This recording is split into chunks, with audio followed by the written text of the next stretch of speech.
আসসালামু আলাইকুম, কেমন আছেন সবাই? আশা করি সবাই ভালো আছেন। আলহামদুলিল্লাহ আমিও ভালো আছি। আপনাদের দোয়া ও ভালোবাসা যে যেখান থেকে আমার এই ভিডিওটি দেখছেন সবাইকে আন্তরিক মোবারকবাদ। আজকে যে কথাটি বলবো, যেটা আমরা অজান্তেই ভুল করে থাকি, আর অনেক অজান্তে ভুল করার কারণে আমাদের যে সমস্যাগুলো হয় এবং কাল কিয়ামতের মাঠে যেগুলো হবে, আসলে আমরা না জেনেই কিন্তু করতেছি, জানলে হয়তো বা করতাম না। কিন্তু এজন্য আমাদের জীবন চলার ক্ষেত্রে যতটুকু জানার প্রয়োজন, ঠিক ততটুকু জানা আমাদের খুবই দরকার। না হলে আমাদের কাল কিয়ামতের মাঠে জাহান্নামে যেতে হবে কিছু সামান্য ছোট ছোট কিছু ভুলের কারণে, যেটা আমরা আসলে বুঝতেও পারিনি যে এটা আসলে চরম ধরনের ক্ষতি করবে। যে ভুলগুলো হচ্ছে অট্টহাসি। আমরা যে হাসিটা সবসময় হেসে থাকি, কিন্তু আসলে আমরা বুঝতেও পারি না যে এই অট্টহাসিটা কতটুকু ক্ষতি করে। এই অট্টহাসি হাসলে আমাদের কি হয়? আয়ু কমে যায়।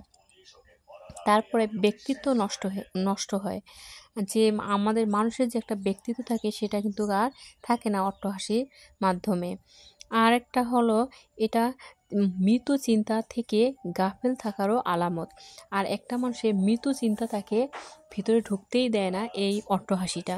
যে একটা মানুষ যখনই হাসি খুশিতে থাকবে সব সময়, কিন্তু সে কখনো আখিরাতের কথা মনে করবে না, ভুলেই যাবে।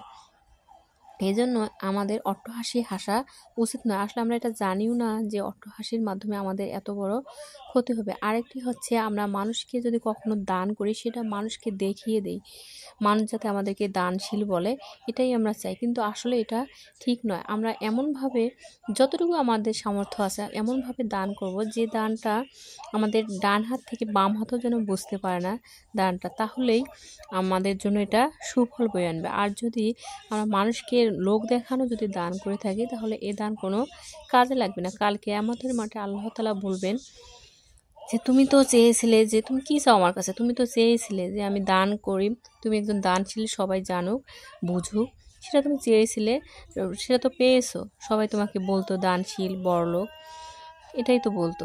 আর কী চাও? তোমার তো পরিশোধ হয়ে গেছে দেনা পাওনা।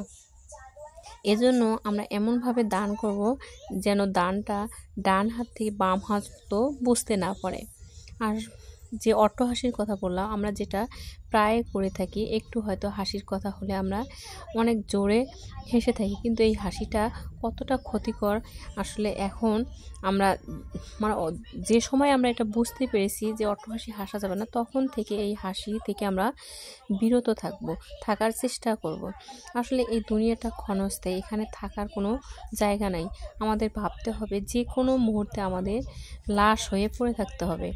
অতএব সেই আমাদেরকে সকল প্রকার খারাপ কাজ থেকে বিরত থাকার অন্তত চেষ্টা করতে হবে। চেষ্টা করতে করতেই একদিন দেখা যাবে যে আসলে আমরা অনেক খারাপ কাজ ত্যাগ করে ফেলেছি।